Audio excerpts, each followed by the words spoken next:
Hoy, Nay, may TikTok ba si Inay? Follow ko sana. Naku po, kay naman naman kahukayaw. Kay panay na panonood din sa akin TikTok bago hindi nyo pala alam ang TikTok ng aking inay.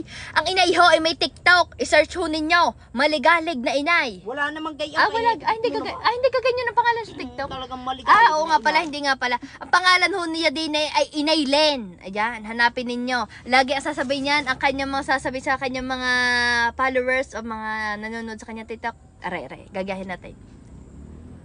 Hello mga anak.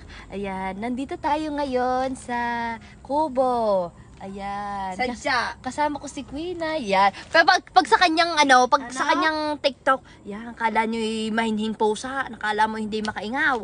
Pero pag sa akin TikTok, Allah, higay! Magkaiba ng persona. Okay, ay, talagang bagay kang mag-artista. Magkaiba ng Dumali persona. ka naman. Yan, Ayan, kaya i-follow ninyo ang inay. Follow. I-follow ninyo Inay Len. Kaya naman na kayo. Ay pag ari nakapagtampo pa. Ay naku, ari yung mahirap mahirap pag nagtampo. Mahirap suyuin ito. Sadya.